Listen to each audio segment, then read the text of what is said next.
അധ്യായം 8. കേരളം ആധുനികതയിലേക്ക്. യൂറോപ്യന്മാരുടെ വരവും ആദ്യകാല ചെറുത്തുനിൽപ്പുകളും. ചോദ്യം 1. വാസ്കോഡ ഗാമ കേരളത്തിലെത്തിയ തീയതി എന്നാണ്? ഉത്തരം 1498 മെയ് 20. ചോദ്യം 2. വാസ്കോഡ ഗാമയോടൊപ്പം കേരളത്തിലെത്തിയ പോർട്ടുഗീസ് നാവികൻ ആരായിരുന്നു? ഉത്തരം അൽവാരോ വെൻഹോവ്. ചോദ്യം 3. അൽവാരോ വെൻഹോവിന്റെ ഡയറിക്കുറിപ്പുകൾ പ്രകാരം വഴികാട്ടി ആദ്യം കാലിക്കറ്റ് എന്ന് തെറ്റിദ്ധരിച്ച സ്ഥലം ഏതാണ്? ഉത്തരം കാപ്യ അഥവാ കാപ്പാട്. ചോദ്യം 4. കാപ്പാടിനടുത്ത് അല്പം ദൂരെയായി ഡയറിക്കുറിപ്പിൽ പരാമർശിച്ചിട്ടുള്ള പട്ടണം ഏതാണ്? ഉത്തരം പന്തരിനി അഥവാ പന്തലായിനി. ചോദ്യം 5. 15-ാം നൂറ്റാണ്ടിന്റെ അവസാന കാലത്ത് യൂറോപ്യർ എന്തിനുവേണ്ടിയാണ് കേരള തീരത്ത് എത്തിയത്? ഉത്തരം വ്യാപാരത്തിനായി. ചോദ്യം 6. യൂറോപ്യന്മാരുടെ വരവിനു മുമ്പ് കേരളവുമായി വ്യാപാരത്തിൽ ഏർപ്പെട്ടിരുന്ന പ്രധാനികൾ ആരായിരുന്നു? ഉത്തരം അറബികളും ചൈനക്കാരും. ചോദ്യം 7. പോർട്ടുഗീസുകാരുടെ പ്രധാന ലക്ഷ്യം എന്തായിരുന്നു? ഉത്തരം അറബികളുടെയും ചൈനക്കാരുടെയും വ്യാപാര കുത്തക അവസാനിപ്പിക്കുക. ചോദ്യം 8. സാമൂതിരിയോട് അറബിക്കച്ചവടക്കാരെ പുറത്താക്കാൻ ആവശ്യപ്പെട്ടപ്പോൾ സാമൂതിരിയുടെ പ്രതികരണം എന്തായിരുന്നു? ഉത്തരം സാമൂതിരി ഈ ആവശ്യം അംഗീകരിക്കാൻ തയ്യാറായില്ല. ഇത് പോർട്ടുഗീസുകാരെ കുപിതരാക്കി. ചോദ്യം 9. കോഴിക്കോടുമായി കലഹിച്ചപ്പോൾ പോർട്ടുഗീസുകാർ കേരളത്തിൽ താവളമുറപ്പിച്ചത് എവിടെയാണ്? ഉത്തരം കോഴിക്കോടിന്റെ ശത്രുരാജ്യമായ കൊച്ചിയിൽ. ചോദ്യം 10. കുഞ്ഞാലി മരക്കാർമാർ ആരായിരുന്നു? ഉത്തരം കോഴിക്കോട്ട് ഭരണം നടത്തിയിരുന്ന സാമൂതിരിമാരുടെ നാവികപ്പടയുടെ തലവന്മാർ. ചോദ്യം 11. കുഞ്ഞാലി മരക്കാർമാരുടെ ആസ്ഥാനം എവിടെയായിരുന്നു? ഉത്തരം കോഴിക്കോട് ജില്ലയിലെ വടകരക്കടുത്തുള്ള പുതുപ്പണത്തെ മരക്കാർ കോട്ട. ചോദ്യം 12. എത്ര കുഞ്ഞാലി മരക്കാർമാർ ഉണ്ടായിരുന്നു? ഉത്തരം 4 പേർ. ചോദ്യം 13. പോർട്ടുഗീസുകാരുടെ കയ്യിൽ നിന്ന് ചാലിയം കോട്ട തിരിച്ചുപിടിക്കാൻ സാമൂതിരിയെ സഹായിച്ച കുഞ്ഞാലി മരക്കാർ ആരാണ്? ഉത്തരം കുഞ്ഞാലി മൂന്നാമൻ. ചോദ്യം 14. ഫതുഹുൽ മുബീൻ എന്ന അറബി കാവ്യം എഴുതിയത് ആരാണ്? ഉത്തരം ഖാസി മുഹമ്മദ്. ചോദ്യം 15. ഫതുഹുൽ മുബീൻ ഏത് വിജയത്തെ പ്രകീർത്തിച്ചുകൊണ്ടാണ് എഴുതിയത്? ഉത്തരം ചാലിയം കോട്ടയിലെ വിജയം. ചോദ്യം 16. ഫതുഹുൽ മുബീൻ എന്ന കാവ്യത്തിലെ ഏത് വരികളാണ് അക്കാലത്തെ സാമുദായിക സൗഹാർദ്ദത്തെ സൂചിപ്പിക്കുന്നത്? ഉത്തരം ഇസ്ലാം മതത്തിനും ഹിന്ദുധർമ്മത്തിനും വേണ്ടി ഒരുപോലെ പോരാടിടും ഹിന്ദുവായുള്ളൊരു ഈ രാജാവിനെ കണ്ടുപിടിക്കുവിൻ സുൽത്താൻമാരെ എന്ന വരികൾ. ചോദ്യം 17. പോർട്ടുഗീസുകാരെ കൂടാതെ വ്യാപാര കുത്തകയ്ക്കു വേണ്ടി കേരളത്തിൽ മത്സരിച്ച യൂറോപ്യൻ ശക്തികൾ ആരെല്ലാം? ഉത്തരം ഡച്ചുകാരും ഇംഗ്ലീഷുകാരും ഫ്രഞ്ചുകാരും. ചോദ്യം 18. ഈ യൂറോപ്യൻ രാജ്യങ്ങൾ തമ്മിലുള്ള മത്സരത്തിന്റെ പ്രധാന കാരണം എന്തായിരുന്നു? ഉത്തരം കുരുമുളക്. ചോദ്യം 19. കുളച്ചൽ യുദ്ധം നടന്ന വർഷം ഏതാണ്? ഉത്തരം 1741. ചോദ്യം 20. കുളച്ചൽ യുദ്ധത്തിൽ ഡച്ചുകാരെ പരാജയപ്പെടുത്തിയത് ആരാണ്? ഉത്തരം തിരുവിതാംകൂറിലെ ഭരണാധികാരിയായ മാർത്താണ്ഡവർമ്മ. ചോദ്യം 21. കുളച്ചൽ യുദ്ധം ഡച്ചുകാരെ സംബന്ധിച്ചിടത്തോളം എത്രത്തോളം പ്രധാനമാണ്? ഉത്തരം ഇത് ഡച്ചുകാരുടെ ആയുധബലത്തിനേറ്റ ആദ്യത്തെ ശക്തിയേറിയ പ്രഹരമായിരുന്നു. മലബാർ പിടിച്ചെടുക്കാമെന്ന അവരുടെ മോഹം ഇതോടെ അസ്തമിച്ചു. ചോദ്യം 22. ഇംഗ്ലീഷ് ഈസ്റ്റ് ഇന്ത്യ കമ്പനിയുടെ പ്രതിനിധിയായി ബ്രിട്ടീഷുകാർ കേരളത്തിലെത്തിയ വർഷം ഏതാണ്? ഉത്തരം 1615. ചോദ്യം 23. ബ്രിട്ടീഷുകാർക്ക് കേരളത്തിൽ സംഭരണ കേന്ദ്രങ്ങൾ അഥവാ പാണ്ഡികശാലകൾ സ്ഥാപിക്കാൻ അനുമതി ലഭിച്ച പ്രധാന സ്ഥലങ്ങൾ ഏവ? ഉത്തരം വിഴിഞ്ഞം, തലശ്ശേരി, അഞ്ചുതെങ്ങ്. ചോദ്യം 24. അഞ്ചുതെങ്ങിൽ കോട്ട പണിയാൻ ബ്രിട്ടീഷുകാർക്ക് അനുവാദം നൽകിയത് ആരായിരുന്നു? ഉത്തരം ആറ്റിങ്ങൽ റാണി. ചോദ്യം 25. പിൽക്കാലത്ത് പടിഞ്ഞാറൻ തീരത്തെ ബ്രിട്ടീഷുകാരുടെ ഏറ്റവും പ്രധാന സൈനിക കേന്ദ്രമായി മാറിയ സ്ഥലം ഏതാണ്? ഉത്തരം അഞ്ചുതെങ്ങ്. ചോദ്യം 26. ആറ്റിങ്ങൽ കലാപം നടന്ന വർഷം ഏതാണ്? ഉത്തരം 1721. ചോദ്യം 27. ആറ്റിങ്ങൽ കലാപം എന്നാൽ എന്തായിരുന്നു? ഉത്തരം ആറ്റിങ്ങൽ റാണിക്ക് സമ്മാനവുമായി പോകുകയായിരുന്ന 150ഓളം പേരുള്ള ഇംഗ്ലീഷ് സംഘത്തെ നാട്ടുകാർ വധിച്ച സംഭവമാണിത്. ചോദ്യം 28. ബ്രിട്ടീഷുകാർക്കെതിരെ കേരളത്തിൽ നടന്ന ആദ്യത്തെ സംഘടിത കലാപമായി കണക്കാക്കുന്നത് ഏതിനെയാണ്? ഉത്തരം ആറ്റിങ്ങൽ കലാപത്തെ. ചോദ്യം 29. ശ്രീരംഗപട്ടണം ഉടമ്പടി പ്രകാരം ഏതു പ്രദേശമാണ് ബ്രിട്ടീഷുകാർക്ക് ലഭിച്ചത്? ഉത്തരം മലബാർ. ചോദ്യം 30. ശ്രീരംഗപട്ടണം ഉടമ്പടി ഒപ്പുവെച്ച വർഷം ഏതാണ്? ഉത്തരം 1792. ചോദ്യം 31. കൊച്ചി രാജാവ് ബ്രിട്ടീഷ് മേൽക്കോയ്മ അംഗീകരിച്ച് കപ്പം കൊടുക്കാൻ നിർബന്ധിതനായ വർഷം ഏതാണ്? ഉത്തരം 1792. ചോദ്യം 32. തിരുവിതാംകൂർ ബ്രിട്ടീഷ് മേൽക്കോയ്മ അംഗീകരിച്ച ഉടമ്പടി ഏതു വർഷമാണ്? ഉത്തരം 1795. ചോദ്യം 33. ബ്രിട്ടീഷുകാർ മലബാർ, കൊച്ചി, തിരുവിതാംകൂർ എന്നിവിടങ്ങളിൽ എങ്ങനെയാണ് ഭരണം നടത്തിയത്? ഉത്തരം മലബാറിൽ നേരിട്ടും കൊച്ചിയിലും തിരുവിതാംകൂറിലും സാമന്ത രാജാക്കന്മാർ വഴിയും. ചോദ്യം 34. ഏത് നൂറ്റാണ്ടോടെയാണ് കേരളം പൂർണ്ണമായി ബ്രിട്ടീഷ് ആധിപത്യത്തിന് കീഴിലായത്? ഉത്തരം 18-ാം നൂറ്റാണ്ടോടെ. ചോദ്യം 35. വേലുത്തമ്പി ദളവയുടെ കുണ്ടറ വിളംബരം എന്തിനെക്കുറിച്ചായിരുന്നു? ഉത്തരം ബ്രിട്ടീഷുകാരുടെ ചൂഷണങ്ങളെയും ഭരണത്തെയും വിമർശിച്ചുകൊണ്ട് അവരുടെ വഞ്ചനയും അധികാര ദുർവിനിയോഗവും ജനങ്ങളെ അറിയിച്ചുകൊണ്ടുള്ളതായിരുന്നു. അടുത്തതായി ആദ്യകാല ചെറുത്തുനിൽപ്പുകൾ എന്ന ഭാഗത്തെ ചോദ്യങ്ങൾ.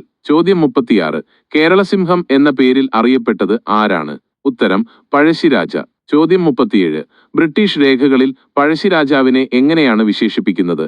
ഉത്തരം പൈച്ചിരാജ എന്നും കൊട്ടിയോട്ട് രാജ എന്നും. ചോദ്യം 38. പഴശ്ശിരാജയുടെ ജീവിതം ഇതിവൃത്തമാക്കി കേരളസിംഹം എന്ന ചരിത്ര നോവൽ എഴുതിയത് ആരാണ്? ഉത്തരം സർദാർ KM പണിക്കർ. ചോദ്യം 39. ബ്രിട്ടീഷ് ആധിപത്യത്തിനെതിരെ മലബാറിൽ നടന്ന ശക്തമായ ചെറുത്തുനിൽപ്പിന് നേതൃത്വം നൽകിയത് ആരാണ്? ഉത്തരം മലബാറിലെ കോട്ടയം രാജകുടുംബത്തിലെ കേരളവർമ്മ പഴശ്ശിരാജ. ചോദ്യം 40. പഴശ്ശിരാജാവിന്റെ കലാപത്തിന് കാരണമെന്തായിരുന്നു? ഉത്തരം കോട്ടയം പ്രദേശത്തെ നികുതി പിരിക്കാനുള്ള അധികാരം ബ്രിട്ടീഷുകാർ വാഗ്ദാനം ചെയ്തിട്ടും അത് നിറവേറ്റാതിരുന്നതും വയനാടിന്മേൽ ബ്രിട്ടീഷുകാർ അവകാശവാദം ഉന്നയിച്ചതും. ചോദ്യം 41. പഴശ്ശിരാജാവിനെ ഒളിപ്പോരിൽ സഹായിച്ച പ്രധാനികൾ ആരെല്ലാം? ഉത്തരം ചെമ്പൻ പോക്കർ, കൈതേരി അമ്പുനായർ, എടച്ചേന കുങ്കൻ നായർ, വയനാട്ടിലെ കുറിച്ച് നേതാവായ തലക്കൽ ചന്തു. ചോദ്യം 42. പഴശ്ശിരാജ വധിക്കപ്പെട്ട വർഷവും തീയതിയും ഏതാണ്? ഉത്തരം 1805 നവംബർ 30. ചോദ്യം 43. തിരുവിതാംകൂറിന്റെയും കൊച്ചിയുടെയും ആഭ്യന്തര കാര്യങ്ങളിൽ ബ്രിട്ടീഷുകാർ അനിയന്ത്രിതമായി ഇടപെട്ടതിനെതിരെ പ്രതിഷേധിച്ച ദിവാൻമാർ ആരെല്ലാം? ഉത്തരം വേലുത്തമ്പിയും പാലിയത്തച്ഛനും. ചോദ്യം 44. വേലുത്തമ്പി കുണ്ടറ വിളംബരം പുറത്തിറക്കിയ തീയതി എന്നാണ്? ഉത്തരം 1809 ജനുവരി 11. ചോദ്യം 45. ബ്രിട്ടീഷ് റെസിഡന്റ് മെക്കാളയുടെ ഔദ്യോഗിക വസതി ആക്രമിച്ചത് ആരുടെ സംയുക്ത സൈന്യമാണ്? ഉത്തരം തിരുവിതാംകൂറിന്റെയും കൊച്ചിയുടെയും സംയുക്ത സൈന്യം. ചോദ്യം 46. പിടിക്കപ്പെടുമെന്ന് ഉറപ്പായപ്പോൾ വേലുത്തമ്പി ദളവ എവിടെ വെച്ചാണ് ആത്മഹത്യ ചെയ്തത്? ഉത്തരം മണ്ണടിയിലെ ക്ഷേത്രത്തിൽ വെച്ച്. ചോദ്യം 47. വേലുത്തമ്പി ദളവയുടെ മൃതശരീരത്തെ ബ്രിട്ടീഷുകാർ എവിടെയാണ് കെട്ടിത്തൂക്കിയത്? ഉത്തരം തിരുവനന്തപുരത്തെ കണ്ണമ്മൂലയിൽ. ചോദ്യം 48. പാലിയത്തച്ഛനെ ബ്രിട്ടീഷുകാർ എവിടേക്കാണ് നാടുകടത്തിയത്? ഉത്തരം മദ്രാസിലേക്ക്. അടുത്ത ഭാഗം. കേരളം ലോക കമ്പോളത്തിന്റെ ഭാഗമാകുന്നു. ചോദ്യം 49. ബ്രിട്ടീഷ് ഭരണത്തിൻ കീഴിൽ കേരളത്തിലെ ഗ്രാമീണ സമ്പദ് വ്യവസ്ഥ തകരാൻ കാരണമെന്തായിരുന്നു? ഉത്തരം ബ്രിട്ടീഷുകാർ ഇവിടത്തെ ഉൽപ്പന്നങ്ങൾ ചുരുങ്ങിയ വിലയ്ക്ക് കൈക്കലാക്കുകയും അവരുടെ നാട്ടിലുണ്ടാക്കുന്ന വ്യാവസായിക ഉൽപ്പന്നങ്ങൾ ഉയർന്ന വിലയ്ക്ക് ഇവിടെ വിറ്റഴിക്കുകയും ചെയ്തതുകൊണ്ട്. ചോദ്യം 50. ബ്രിട്ടീഷ് ഭരണകാലത്ത് കേരളത്തിൽ നിന്ന് കയറ്റുമതി ചെയ്തിരുന്ന പ്രധാന ഉൽപ്പന്നങ്ങൾ ഏവ? ഉത്തരം നാളികേരം, ശർക്കര, കശുവണ്ടി, കുരുമുളക്, അടക്ക, ഇരുമ്പയിര്. ചോദ്യം 51. ബ്രിട്ടീഷ് ഭരണകാലത്ത് കേരളത്തിലേക്ക് ഇറക്കുമതി ചെയ്തിരുന്ന പ്രധാന ഉൽപ്പന്നങ്ങൾ ഏവ? ഉത്തരം തുണിത്തരങ്ങൾ, പുകയില, പഞ്ചസാര, ലോഹ ഉൽപ്പന്നങ്ങൾ. ചോദ്യം 52. വ്യാപാരം സുഗമമാക്കാൻ ബ്രിട്ടീഷുകാർ നടപ്പിലാക്കിയ പ്രധാന മാറ്റങ്ങൾ എന്തൊക്കെയാണ്? ഉത്തരം തങ്ങൾക്കനുകൂലമായി വ്യാപാര നിയമങ്ങൾ ഭേദഗതി ചെയ്തു. ഏകീകരിച്ച നാണയവ്യവസ്ഥയും അളവുതൂക്ക സമ്പ്രദായവും നടപ്പിലാക്കി.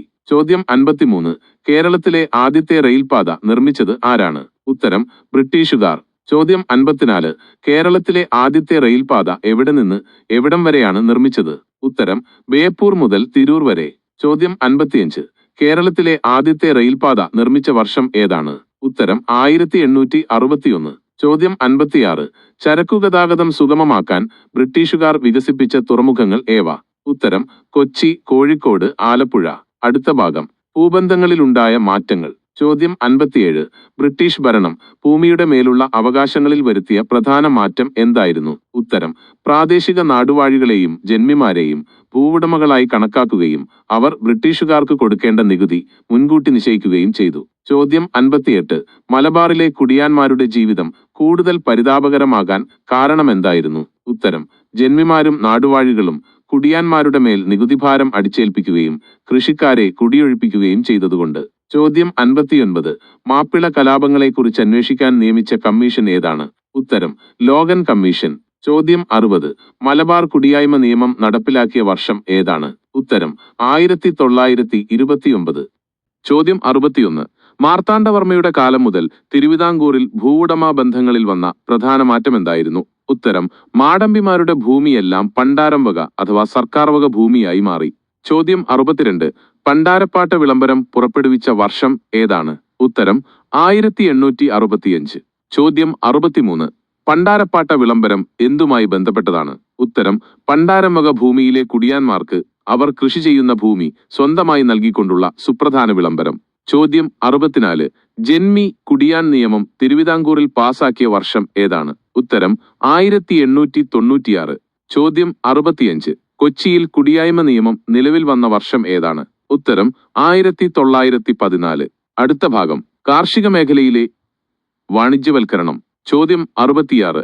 ബ്രിട്ടീഷ് ആധിപത്യം കേരളത്തിലെ കാർഷിക രീതിയിൽ വരുത്തിയ പ്രധാന മാറ്റമെന്തായിരുന്നു? ഉത്തരം കേരളീയ ഉൽപ്പന്നങ്ങൾക്ക് വിദേശ കമ്പോളങ്ങളിൽ ധാരാളം ആവശ്യക്കാരുണ്ടായിരുന്നതിനാൽ കാപ്പി, തേയില, ഏലം, റബ്ബർ എന്നിവ വൻകിട തോട്ടങ്ങളിലായി കൃഷി ചെയ്യാൻ തുടങ്ങി. ചോദ്യം 67. കാർഷിക മേഖലയിലെ വാണിജ്യവൽക്കരണം കേരളത്തിലെ നെല്ലുൽപാദനത്തെ എങ്ങനെയാണ് ബാധിച്ചത്? ഉത്തരം മറ്റു വിളകൾ കൃഷി ചെയ്തതോടെ നെല്ലിന്റെ ഉൽപാദനം കുറയുകയും പല പ്രദേശങ്ങളിലും ഭക്ഷ്യക്ഷാമം പടർന്നു പിടിക്കുകയും ചെയ്തു. ചോദ്യം 68. ഭക്ഷ്യക്ഷാമത്തിന് പരിഹാരമായി കേരളത്തിൽ വ്യാപിച്ച കൃഷി ഏതാണ്? ഉത്തരം മരച്ചീനി കൃഷി. ചോദ്യം 69. കോനോലി പ്ലോട്ട് എന്തുമായി ബന്ധപ്പെട്ടതാണ്? ഉത്തരം നിലമ്പൂരിലെ തേക്കുതോട്ടം. ചോദ്യം 70. കോനോലി പ്ലോട്ട് ആരംഭിച്ചത് ആരുടെ നേതൃത്വത്തിലാണ്? ഉത്തരം ബ്രിട്ടീഷുകാരനായ കോനോലിയുടെ നേതൃത്വത്തിൽ. ചോദ്യം 71. ബ്രിട്ടീഷ് ഈസ്റ്റ് ഇന്ത്യ കമ്പനിക്ക് തേക്കുമരങ്ങൾ എന്തിനാണ് ആവശ്യമായി വന്നത്? ഉത്തരം വ്യാപാരാവശ്യത്തിനുള്ള കപ്പലുകൾ നിർമ്മിക്കുന്നതിന്. ചോദ്യം 72. നിലമ്പൂർ മേഖലയിൽ കോനോലി എത്ര ഏക്കറിലാണ് തേക്ക് വച്ചുപിടിപ്പിച്ചത്? ഉത്തരം 1500 ഏക്കറിൽ. അടുത്ത ഭാഗം തോട്ട വ്യവസായത്തിന്റെയും പരമ്പരാഗത വ്യവസായത്തിന്റെയും വളർച്ച. ചോദ്യം 73. തോട്ടവിളകൾ സംസ്കരിക്കുന്നതിനും കയറ്റി അയക്കുന്നതിനുമായി ബ്രിട്ടീഷുകാർ കേരളത്തിൽ ആരംഭിച്ച വ്യവസായങ്ങൾ ഏവ? ഉത്തരം തേയില, കാപ്പി, റബ്ബർ എന്നിവയുമായി ബന്ധപ്പെട്ട ഫാക്ടറികൾ. ചോദ്യം 74. കേരളത്തിൽ ശക്തിയാർജിച്ച പരമ്പരാഗത വ്യവസായങ്ങൾ ഏവ? ഉത്തരം നാളികേരം, കയർ, കശുവണ്ടി, കൈത്തറി, ബീഡി. ചോദ്യം 75. കേരളത്തിൽ വെളിച്ചെണ്ണ വ്യവസായത്തിന്റെ കേന്ദ്രം എവിടെയായിരുന്നു? ഉത്തരം ആലപ്പുഴ. ചോദ്യം 76. ആദ്യത്തെ കയർ ഫാക്ടറി ആലപ്പുഴയിൽ സ്ഥാപിതമായ വർഷം ഏതാണ്? ഉത്തരം 1859. ചോദ്യം 77. കശുവണ്ടി ഫാക്ടറികൾ ഏത് പ്രദേശത്താണ് കേന്ദ്രീകരിച്ചിരുന്നത്? ഉത്തരം കൊല്ലം. ചോദ്യം 78. ഓട്ടു കമ്പനികൾ ആരംഭിച്ച പ്രധാന പ്രദേശങ്ങൾ ഏവ? ഉത്തരം ഫറോക്ക്, കൊല്ലം, ഒല്ലൂർ, തൃശൂർ. ചോദ്യം 79. കൈത്തറി നിർമ്മാണശാലകൾ എവിടെയെല്ലാമാണ് ആരംഭിച്ചത്? ഉത്തരം കണ്ണൂരും കോഴിക്കോടും. ചോദ്യം 80.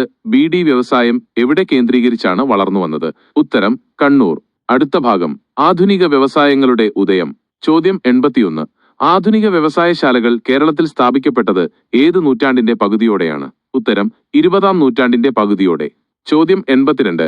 കേരളത്തിൽ സ്ഥാപിക്കപ്പെട്ട ആധുനിക വ്യവസായശാലകളിൽ ഭൂരിഭാഗവും എവിടെയായിരുന്നു? ഉത്തരം തിരുവിതാംകൂറിലും കൊച്ചിയിലുമായിരുന്നു. ചോദ്യം 83. ആധുനിക വ്യവസായങ്ങളുടെ വളർച്ച ത്വരിതപ്പെടുത്തിയ പ്രധാന പദ്ധതി ഏതാണ്? ഉത്തരം പള്ളിവാസൽ വൈദ്യുതി നിലയം. ചോദ്യം 84. ബ്രിട്ടീഷ് ഭരണകാലത്ത് കേരളത്തിൽ സ്ഥാപിക്കപ്പെട്ട ചില പ്രധാന വ്യവസായശാലകൾ ഏവ? ഉത്തരം Punalur paper mill, Kollam. FACT: Kalamassery, Ernakulam. Kundara ceramics, Kollam. Rubber works, Thiruvananthapuram. Tata oil mills, Kochi. Alagappa തുണിമിൽ, കൊച്ചി. ചോദ്യം 85. കേരളത്തിൽ ആദ്യമായി രൂപം കൊണ്ട സ്വകാര്യ ബാങ്ക് ഏതാണ്? ഉത്തരം നെടുങ്ങാടി ബാങ്ക്. ചോദ്യം 86. നെടുങ്ങാടി ബാങ്കിന് ശേഷം നിലവിൽ വന്ന മറ്റ് ചില ബാങ്കുകൾ ഏവ? ഉത്തരം imperial bank, Indian national bank, chartered bank. അടുത്ത ഭാഗം സാംസ്കാരിക മേഖലയിലെ ബ്രിട്ടീഷ് സ്വാധീനം. ചോദ്യം 87. കേരളത്തിൽ അച്ചടി ആരംഭിച്ചത് ആരുടെ വരവോടെയാണ്? ഉത്തരം യൂറോപ്യരുടെ വരവോടെ. ചോദ്യം 88. മലയാളത്തിൽ വ്യാകരണ ഗ്രന്ഥങ്ങളും നിഘണ്ടുവും തയ്യാറാക്കുന്നതിൽ കൂടുതൽ താൽപര്യം പ്രകടിപ്പിച്ചത് ആരായിരുന്നു? ഉത്തരം ജെസ്യൂട്ട് മിഷണറിമാർ. ചോദ്യം 89. മലയാളത്തിലെ ആദ്യത്തെ വ്യാകരണ ഗ്രന്ഥം തയ്യാറാക്കിയത് ആരാണ്? ഉത്തരം ഡോക്ടർ ആഞ്ചലോസ് ഫ്രാൻസിസ്. ചോദ്യം 90. മലയാള ഭാഷയിലെ ആദ്യ നിഘണ്ടു രൂപപ്പെടുത്തിയത് ആരാണ്? ഉത്തരം അർണോസ് പാതിരി. ചോദ്യം 91. മലയാള ഭാഷയിൽ അച്ചടിച്ച ആദ്യത്തെ സമ്പൂർണ്ണ ഗ്രന്ഥം ഏതാണ്? ഉത്തരം സംക്ഷേപ വേദാർത്ഥം. ചോദ്യം 92. ഇംഗ്ലീഷ് മലയാളം നിഘണ്ടു പ്രസിദ്ധപ്പെടുത്തിയത് ആരാണ്? ഉത്തരം ബെഞ്ചമിൻ ബെയ്ലി. ചോദ്യം 93. മലയാളം ഇംഗ്ലീഷ് നിഘണ്ടു പ്രസിദ്ധപ്പെടുത്തിയത് ആരാണ്? ഉത്തരം ഡോക്ടർ ഹെർമൻ ഗുണ്ടട്ട്. ചോദ്യം 94. മലയാളത്തിലെ ആദ്യത്തെ പത്രങ്ങൾ ഏവ? ഉത്തരം രാജ്യസമാചാരം, പശ്ചിമോദയം. ചോദ്യം 95. രാജ്യസമാചാരം, പശ്ചിമോദയം എന്നീ പത്രങ്ങൾ പ്രസിദ്ധീകരിച്ചത് ആരാണ്? ഉത്തരം ഡോക്ടർ ഹെർമൻ ഗുണ്ടർട്ട്. ചോദ്യം 96. ലണ്ടൻ മിഷൻ സൊസൈറ്റി അഥവാ LMSന്റെ പ്രവർത്തന മേഖല എവിടെയായിരുന്നു? ഉത്തരം തിരുവിതാംകൂർ. ചോദ്യം 97. ചർച്ച് മിഷൻ സൊസൈറ്റി അഥവാ CSIയുടെ പ്രവർത്തന മേഖലകൾ ഏവ? ഉത്തരം കൊച്ചി, തിരുവിതാംകൂർ. ചോദ്യം 98. ബാസൽ ഇവാഞ്ചലിക്കൽ മിഷൻ അഥവാ BEMന്റെ പ്രവർത്തന മേഖല എവിടെയായിരുന്നു? ഉത്തരം മലബാർ. ചോദ്യം 99. ജാതി മതഭേദമന്യേ. എല്ലാവർക്കും വിദ്യാഭ്യാസം എന്ന ആശയത്തിന് കേരളത്തിൽ തുടക്കം കുറിച്ചത് ആരുടെ വിദ്യാഭ്യാസ പ്രവർത്തനങ്ങളിലൂടെയാണ്? ഉത്തരം മിഷനറിമാരുടെ. ചോദ്യം 100. മിഷനറി സംഘങ്ങൾക്ക് വിദ്യാഭ്യാസ സ്ഥാപനങ്ങൾ ആരംഭിക്കാൻ ഭൂമി ദാനമായി നൽകിയ ഭരണാധികാരികൾ ഏത് പ്രദേശത്തുകാരായിരുന്നു? ഉത്തരം തിരുവിതാംകൂറിലെയും കൊച്ചിയിലെയും ഭരണാധികാരികൾ. ചോദ്യം 101. പ്രൈമറി വിദ്യാഭ്യാസം സൗജന്യമാക്കിക്കൊണ്ട് 1817 വിളംബരം പുറപ്പെടുവിച്ച തിരുവിതാംകൂറിലെ ഭരണാധികാരി ആരാണ്? ഉത്തരം ഗൗരി പാർവതി ഭായ്. അടുത്ത ഭാഗം നിയമരംഗത്തും ആരോഗ്യരംഗത്തും വന്ന മാറ്റങ്ങൾ. ചോദ്യം 102. ബ്രിട്ടീഷുകാരുടെ വരവിനു മുമ്പ് കേരളത്തിൽ ശിക്ഷാവിധികൾ എങ്ങനെയായിരുന്നു? ഉത്തരം കുറ്റാരോപിതന്റെ ജാതിയെ അടിസ്ഥാനമാക്കിയാണ് വിചാരണയും ശിക്ഷയും നടപ്പാക്കിയിരുന്നത്. ചോദ്യം 103. ബ്രിട്ടീഷുകാർ നീതിന്യായ വ്യവസ്ഥയിൽ വരുത്തിയ പ്രധാന മാറ്റമെന്തായിരുന്നു? ഉത്തരം കുറ്റവാളിയുടെ വാദം കേട്ട ശേഷം കുറ്റത്തിന്റെ സ്വഭാവത്തിനനുസരിച്ച് ഏകീകൃതമായ ശിക്ഷാവിധികൾ നടപ്പിലാക്കാൻ തുടങ്ങി. ഇതോടെ ജാതിക്കതീതമായി നിയമത്തിനു മുന്നിൽ എല്ലാവരും തുല്യരായി. ചോദ്യം 104. കേസുകളുടെ വിചാരണയ്ക്കായി ബ്രിട്ടീഷുകാർ സ്ഥാപിച്ചത് എന്താണ്? ഉത്തരം വിവിധ സ്ഥലങ്ങളിൽ കോടതികൾ. ചോദ്യം 105. ബ്രിട്ടീഷ് ഭരണത്തോടെ കേരളത്തിലെ പരമ്പരാഗത ആയുർവേദ ചികിത്സാരീതിയേക്കാൾ പ്രാധാന്യം ലഭിച്ചത് എന്തിനാണ്? ഉത്തരം ആധുനിക വൈദ്യശാസ്ത്രത്തിന്. ചോദ്യം 106. വസൂരി തടയാനുള്ള കുത്തിവയ്പ് ആദ്യമായി നടത്തിയത് എവിടെയാണ്? ഉത്തരം മലബാറിൽ. ചോദ്യം 107. ബ്രിട്ടീഷ് ഭരണകാലത്ത് സർക്കാർ ആശുപത്രികൾ ആരംഭിച്ച പ്രധാന പ്രദേശങ്ങൾ ഏവ? ഉത്തരം മലബാർ, തിരുവിതാംകൂർ, കൊച്ചി. അടുത്ത ഭാഗം പിന്തുടർച്ചക്രമത്തിലെ മാറ്റങ്ങൾ. ചോദ്യം 108. കേരളത്തിലെ ചില സമുദായങ്ങളിൽ നിലനിന്നിരുന്ന മാതാവ് വഴിയുള്ള പിന്തുടർച്ചക്രമം ഏതാണ്? ഉത്തരം മരുമക്കത്തായം. ചോദ്യം 109. മരുമക്കത്തായത്തിനെതിരെ പ്രതികരിക്കുകയും കോടതികളിൽ വ്യവഹാരങ്ങൾ ഫയൽ ചെയ്യുകയും ചെയ്തത് ആരായിരുന്നു? ഉത്തരം ഇംഗ്ലീഷ് വിദ്യാഭ്യാസം സിദ്ധിച്ച യുവാക്കൾ. ചോദ്യം 110. മരുമക്കത്തായത്തിനെതിരായ നിയമങ്ങൾ ഏത് സമ്പ്രദായത്തിനാണ് ഊന്നൽ നൽകിയത്? ഉത്തരം മക്കത്തായ സമ്പ്രദായത്തിന്. ചോദ്യം 111. മക്കത്തായ സമ്പ്രദായം നിലവിൽ വന്നതോടെ തറവാട്ടിലെ സ്വത്തിന്മേൽ ആർക്കെല്ലാം അവകാശം ലഭിച്ചു? ഉത്തരം തറവാട്ടിലെ എല്ലാ അംഗങ്ങൾക്കും. ചോദ്യം 112. ഈ നിയമങ്ങൾ എന്തിന്റെ തകർച്ചയ്ക്ക് കാരണമായി? ഉത്തരം തറവാട്, കൂട്ടുകുടുംബം എന്നിവയുടെ. ചോദ്യം 113. ഈ പരിഷ്കാരങ്ങൾ കേരളീയ സമൂഹത്തിന് എങ്ങനെയാണ് സഹായകമായത്? ഉത്തരം കേരളീയ സമൂഹത്തിന്റെ ആധുനീകരണത്തിന് സഹായിച്ചു. അടുത്ത ഭാഗം പരിഷ്കരണ പ്രസ്ഥാനങ്ങളും സാമൂഹിക മാറ്റങ്ങളും. ചോദ്യം 114. സ്വാമി വിവേകാനന്ദൻ കേരളത്തെ എന്ത് എന്നാണ് വിശേഷിപ്പിച്ചത്? ഉത്തരം കേരളം ഒരു ഭ്രാന്താലയം. ചോദ്യം 115. സ്വാമി വിവേകാനന്ദൻ കേരളത്തെ ഭ്രാന്താലയം എന്ന് വിശേഷിപ്പിക്കാൻ കാരണമെന്തായിരുന്നു? ഉത്തരം ജാതി വ്യവസ്ഥയുടെ കാർക്കശ്യവും താഴ്ന്ന ജാതിക്കാരെ തൊട്ടുകൂടാത്തവരും തീണ്ടിക്കൂടാത്തവരുമായി കണ്ടിരുന്നതും. ചോദ്യം 116. പുതിയ വിദ്യാഭ്യാസവും പാശ്ചാത്യ ആശയങ്ങളും കേരളത്തിൽ എന്തിനാണ് വഴിയൊരുക്കിയത്? ഉത്തരം സാമൂഹിക പരിഷ്കരണ പ്രസ്ഥാനങ്ങൾക്ക്. ചോദ്യം 117. വൈകുണ്ഠസ്വാമികൾ സ്ഥാപിച്ച പ്രസ്ഥാനം ഏതാണ്? ഉത്തരം സമത്വ സമാജം. ചോദ്യം 118. ജാതി വ്യവസ്ഥയെയും അനാചാരങ്ങളെയും എതിർത്ത സാമൂഹിക പരിഷ്കർത്താവ് ആരാണ്? ഉത്തരം വൈകുണ്ഠസ്വാമികൾ. ചോദ്യം 119. വൈകുണ്ഠസ്വാമികൾ ഉയർത്തിയ മുദ്രാവാക്യം എന്തായിരുന്നു? ഉത്തരം ഒരു ജാതി, ഒരു മതം, ഒരു ദൈവം, മനുഷ്യന്. ചോദ്യം 120. ചട്ടമ്പി സ്വാമികൾ എന്തിനെയെല്ലാം എതിർത്തു? ഉത്തരം കൂട്ടുകുടുംബ വ്യവസ്ഥ, സംബന്ധം, മരുമക്കത്തായം. ചോദ്യം 121. ശ്രീനാരായണ ഗുരു സ്ഥാപിച്ച പ്രസ്ഥാനം ഏതാണ്? ഉത്തരം ശ്രീനാരായണ ധർമ്മ പരിപാലന യോഗം അഥവാ SNDP യോഗം. ചോദ്യം 122.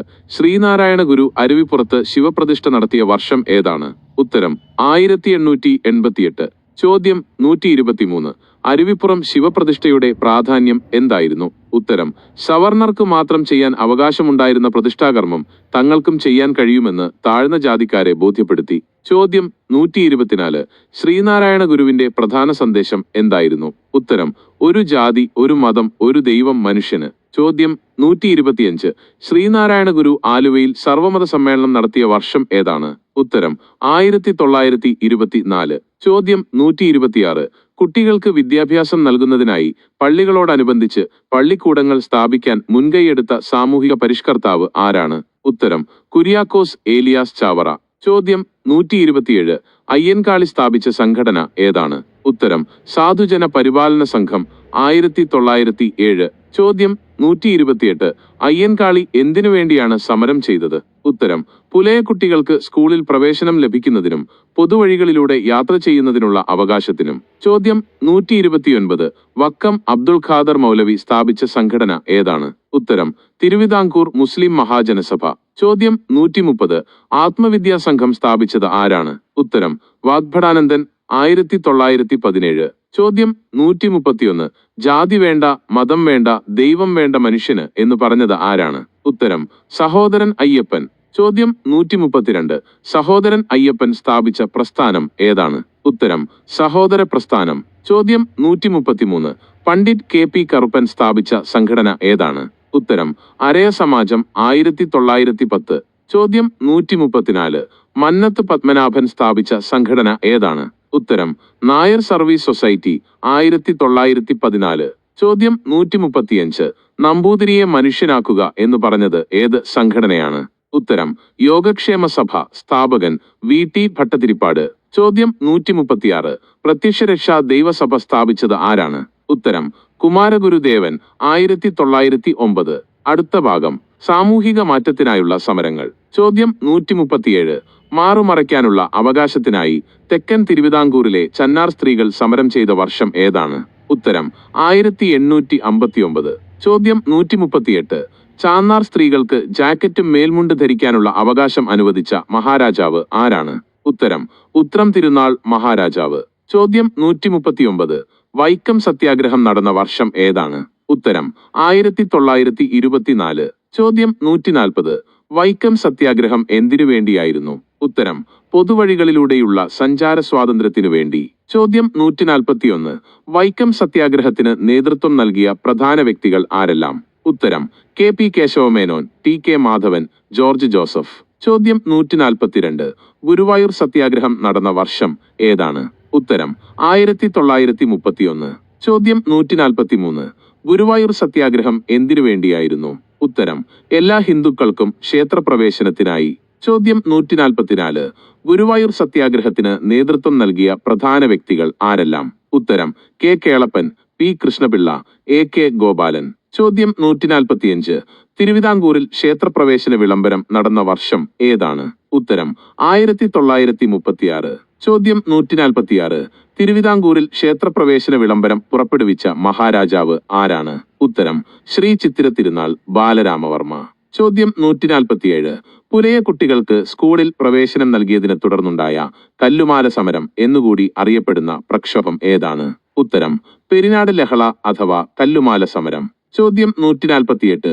അയ്യൻകാളി നടത്തിയ കായൽ സമ്മേളനം എന്തുമായി ബന്ധപ്പെട്ടതാണ്? ഉത്തരം താഴ്ന്ന ജാതിക്കാർക്ക് പൊതുവഴികളിലൂടെയുള്ള സഞ്ചാര സ്വാതന്ത്ര്യം നിഷേധിക്കപ്പെട്ടപ്പോൾ ബോട്ടിൽ ഒരു സമ്മേളനം നടത്തിയത്.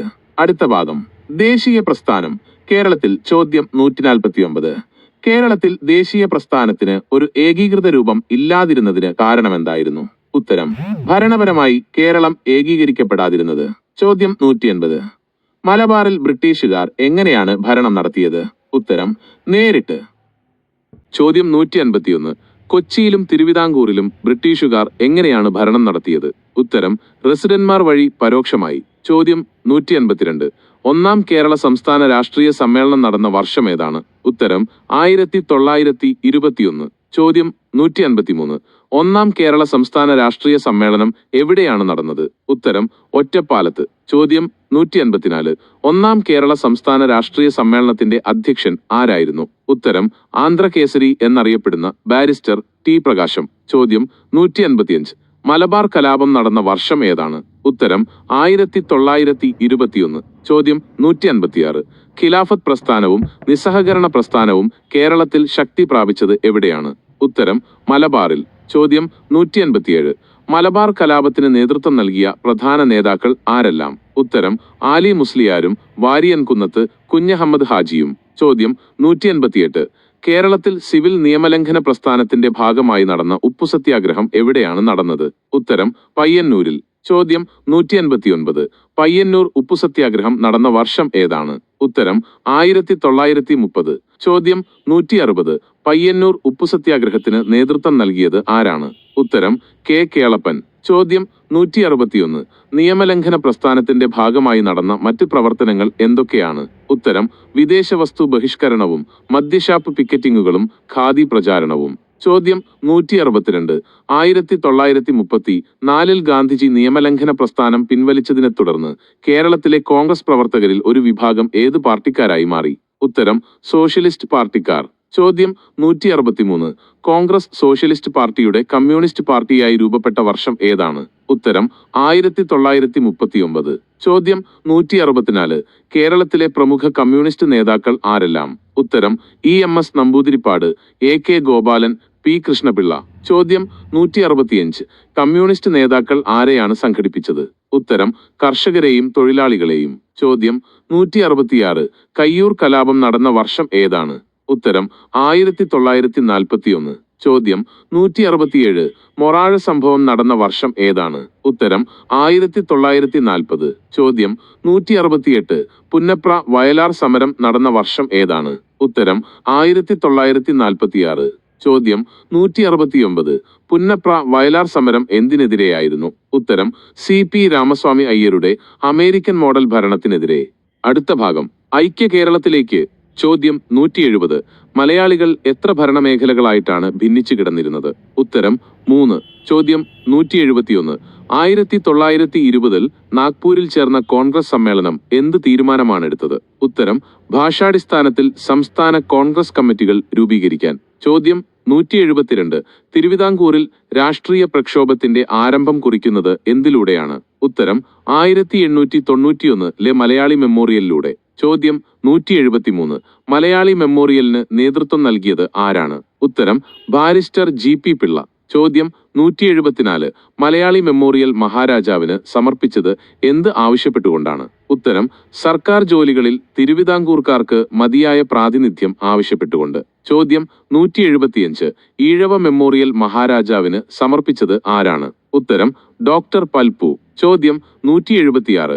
ഈഴവ മെമ്മോറിയൽ സമർപ്പിച്ച വർഷം ഏതാണ്? ഉത്തരം 1896. ചോദ്യം 177. സ്വദേശാഭിമാനി പത്രത്തിന്റെ പത്രാധിപരായ രാമകൃഷ്ണപിള്ളയെ നാടുകടത്തിയത് എന്തിനാണ്? ഉത്തരം തിരുവിതാംകൂർ ദിവാന്റെ നയങ്ങളെ വിമർശിച്ചതിന്. ചോദ്യം 178. കൊച്ചിയും തിരുവിതാംകൂറും സംയോജിപ്പിച്ച് തിരുവിതാംകൂർ കൊച്ചി സംസ്ഥാനം രൂപീകരിച്ച വർഷം ഏതാണ്? ഉത്തരം 1949. ചോദ്യം 179. മലബാർ ഏത് പ്രവിശ്യയുടെ ഭാഗമായിട്ടാണ് തുടർന്നത്? ഉത്തരം മദ്രാസ് പ്രവിശ്യയുടെ. ചോദ്യം 180. സംസ്ഥാന പുനഃസംഘടന കമ്മീഷൻ രൂപീകരിച്ച വർഷം ഏതാണ്? ഉത്തരം 1953. ചോദ്യം 181. കേരള സംസ്ഥാനം രൂപീകരിച്ച വർഷം ഏതാണ്? ഉത്തരം 1956 നവംബർ 1. ചോദ്യം 182. കേരള സംസ്ഥാനത്തിന്റെ ആദ്യത്തെ മുഖ്യമന്ത്രി ആരായിരുന്നു? ഉത്തരം EMS നമ്പൂതിരിപ്പാട്.